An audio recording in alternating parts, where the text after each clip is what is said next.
What is one rule that was implemented at your school or work that backfired horribly? A school in my area jacked up the cost of the parking pass. People protested by not buying the pass. Instead they rode the bus.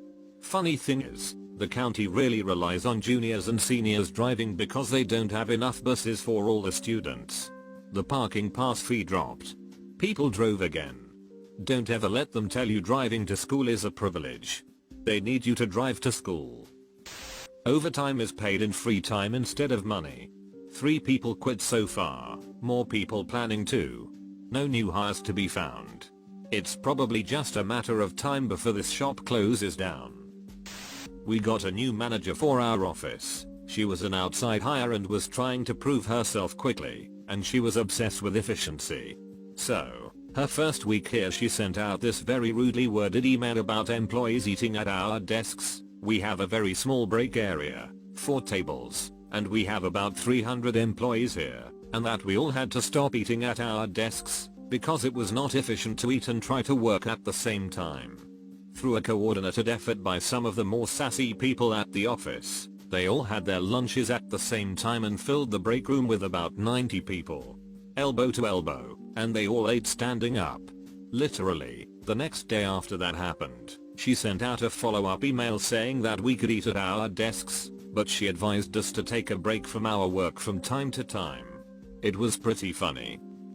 My high school had a really bad problem with students showing up to class 5 minutes late every day, so they tried 3 different solutions. First they stopped letting us use lockers. They quickly found out that just meant that nobody brought their books to class. Next they decided to ban use of the restrooms between class periods. Teachers started complaining about everyone asking for a bathroom pass as soon as class started, so that was abandoned after a week or so. Lastly, one week they made a ton of announcements Monday to Wednesday that all students were to be on time for class. Then on Thursday they suspended any student who was late for insubordination. Turns out that included half the football team. This occurred right before the biggest game of the year. In a town of 4,000 people this game attracts approximately 16,000. So yeah, they gave that up as well. I used to work for a production company that employed a lot of really skilled, award-winning editors. There were producers and executives and directors, but the real money makers, the people who really made the company, were the editors, so the company was basically centered around them. The executives would always order in food for the editors, and the editors would usually eat in their offices while doing their thing. One day the executives decided to cut paid lunches to save money. The editors all thought this was a donk move, so they'd go out for lunch, and sometimes stay out for like 3 hours. There was nothing the company could do, really, because these editors were top of their game, and if Warner Brothers heard that the editor they always used had left, they might leave too. So the company couldn't do anything. They saved maybe $15 per person per day, but lost like 4 hours per person per day. When trimming a budget, you want to remove things that are the most expensive and provide the least noticeable benefit. So, of course, the first thing to always go is creature comforts, which cost almost nothing and have immense impact on quality of life. I'm perpetually amazed many companies exist. My dad was a corpsman with the Marines, doing high desert training in the Mojave. They had a big problem with unidentified snake bites, that is, people would get bit but not identify the snake, so it was hard to find the right antidote. So my dad got all the Marines in a room and said, if you get bit by a snake, bring it back here so we can identify it. Not even a full week later they had to alter the wording a bit, because a Marine was bit by a rattlesnake and decided to bring it back without killing it. This man had carried this snake all the way back to base, alive, and the snake decided to let him know exactly how he felt about that, by repeatedly biting his arm the entire time. Needless to say, that Marine went home, and they made sure to hold another meeting where they told everyone to kill the snake, then bring it back. Little backstory, my high school was a teeny tiny rural school, 600 kids in grades 7 to 12. Randomly at the beginning of second semester my senior year, the new principal, who had just moved here from an inner city school in another state, decided that we would no longer be allowed to carry backpacks/book bags in the halls between classes for safety reasons. Makes sense in this day and age, but the students were pissed about this abrupt change in clockwork of our tiny school. Shenanigans ensued after this new rule came into effect, including every student dropping their books in the hall simultaneously at 10:50 day. My personal favorite was the guy in my class who decided he would make something that couldn't be called a backpack. First he took a bunch of belts and tied his books together so they could be carried on his back. That was shut down after day 2. That's when it got hilarious. The next Monday he comes waltzing in wearing a product of his own design. He had made L-shaped shelves from pieces of wood that could be connected to the sides of his legs, and proceeded to harness his books to these leg brace shelves. Needless to say, he was pulled from class before lunch. So, my leg shelves, patent pending, are not a backpack. No running during recess. It was made because some kid in the 2nd grade ran and tripped. So for whatever reason, they restricted running for all grades K-5.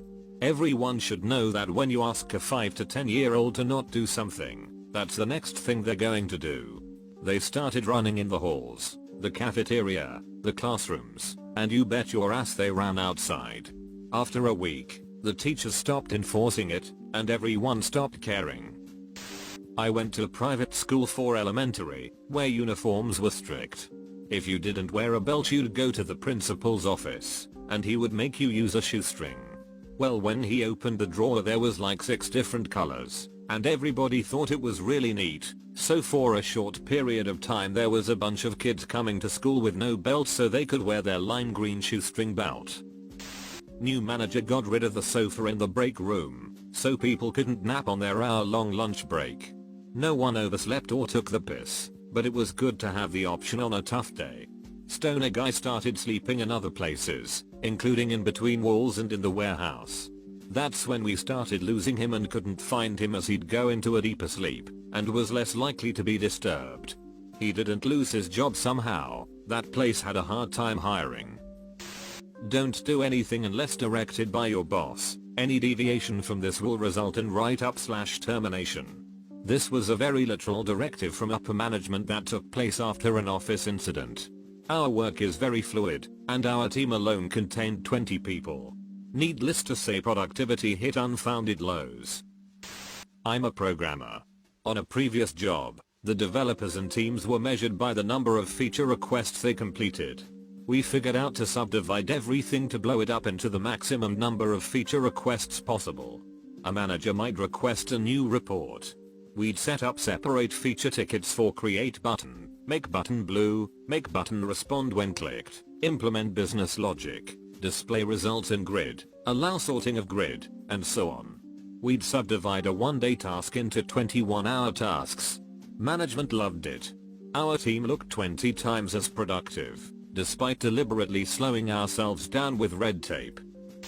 My school banned all balls over a couple of inches in diameter, because someone kicked a football through a window during lunch. Most of us that walked home, walked past the woods by the golf course and had a ready supply of golf balls as a result.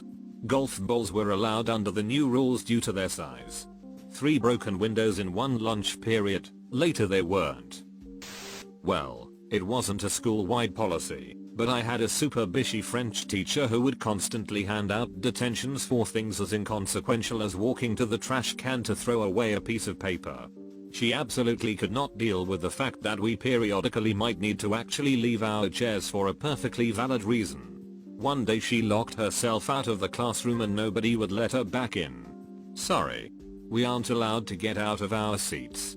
She had to get the janitor, lol. In my dorm, if you did something that triggered the smoke/fire alarm, you had to do a safety presentation for everyone on your floor. This was intended to deter pranksters from pulling the alarm. A guy on our floor was making grilled cheese in the kitchenette, and burned it, which legitimately triggered the fire alarm. Afterwards, he explained, assuming that since it had been a legitimate alarm, and not a prank, that he wouldn't have to do a presentation. He was, of course, wrong. So, the next Wednesday night, the entire floor assembled, and we were treated to a 30-minute safety presentation on the dangers of grilled cheese sandwiches. It contained literally nothing about fire safety. It was all choking hazards and cholesterol. RRA was furious, but the student pointed out that the write-up that he'd been given just said, "Safety presentation." We didn't get any more presentations after that. My company, as part of its alcohol policy, said you should not drink for at least 4 hours before coming to work. When engineers got called about production problems over the weekend, they all just had a beer, but could be there in about 4 or 5 hours. My company tried a policy of absolutely no alcohol on site, even for parties, picnics or anything. It stopped after just a few weeks, when some employees demanded that the almost weekly cocktail parties for the directors and important managers be alcohol free too, or they would report them. There was a rule they put in place my freshman year of high school, that if you arrived late, that is after first bell, you couldn't park in the parking lot. You'd have to park at the gas station down the highway and walk to school, making you even more late. It stopped after 20 or so people intentionally showed up late to school and made a mass exodus along the highway. On top of a lot of parents bitching. I don't get the logic of rules like this. Oh, you're late to class? Well, let's make you jump through hoops to make you even more late, as punishment. All this does is that when people are late, they'll just leave instead of dealing with that. Work wanted everyone to come in, even when sick, so my boss can inspect me if I can work or not. Doctor's note not accepted since they can be fake. Vomited on his desk over important papers. No regrets. They made a new rule where we had to ask permission to use the restroom during lunch. We all coordinated, and the whole cafeteria would raise their hands at once to request to go. They responded by sending us two at a time. We did this for a few days, then changed our procedure to everyone just getting up at once and going to the restroom without permission. They didn't ever officially do away with the rule, but the teachers on duty in the lunchroom eventually just stopped enforcing it. My high school put in a policy so that after the third time you were late, you got detention. They didn't change the absent policy. Tardiness decreased by 52%. Absentees increased 83%. Edit, the punishment for missing was nothing until social services comes in. Our school made it so you couldn't play dodgeball anymore. So what happened was that the gym teachers came up with this new game called Fireball. The rules are there are balls in the middle of the gym. People go on two separate teams go 4, and if you get it you're out. If you catch a ball you're okay. So it was basically dodgeball. Then Fireball was banned. So now there's this new game called Pinball, which isn't involving the machines unfortunately, but it's basically dodgeball / fireball, but there's bowling pins that need to be knocked over as well. I think they just gave up after a while. A+ gym teachers though. My high school was trying to prevent a senior prank since the class before us had got a little out of hand. They basically told us not to have one, that they would get anyone who did anything in a lot of trouble, yada yada. So somebody has an idea. What if we do an anti-prank? The idea had floated around the halls, and everyone knew what we were going to do. For an entire week, every senior was going to bring a potentially threatening item for a senior prank, and do nothing with it. The week starts, and that Monday, nearly the entire senior class carries a banana with them to every class. This is a school of approximately 2,600 students, 650 graduating class. So there are hundreds of bananas being carried through the halls, teachers and assistant principals freaking out. By noon, an announcement was made that all bananas needed to be eaten or thrown away, or they would be confiscated. So by that afternoon, every banana was taken away from the student. The next day got even better. Somebody has the idea that we should all bring a gallon jug of water with us to class. And to no one's surprise, again there is an announcement that they are going to start taking up the water jugs for fear of what we are going to do with them. But this time, the students got creative. People are resentful now and not wanting to give up their precious water. Students are getting creative, hiding them in backpacks, avoiding teachers in the hallways, whatever it took to keep their water jugs. But alas, most of the jugs had been confiscated. So the students start taking to social media. Tons of tweets and mentions are going out to local news stations, TMZ, Oprah, Ellen, you name it, they got mentioned. All of these messages are going out along the lines of, School is confiscating all water, not allowing students to drink water. Hashtag high school drought 2kxx. Hashtag we're dying. Hashtag send help. You get the picture. Before the end of the day, 2 different news reporters were at our school. Guess we had a last laugh after all. TLDR, school made silly rules to not let us have a senior prank. We anti-pranked them and their rules backfired. Lots of negative press over nothing malicious ever happening. Zero tolerance, which means if you are involved with fighting, you will be kicked out. No questions asked. They think it would mean no more fighting. Nope.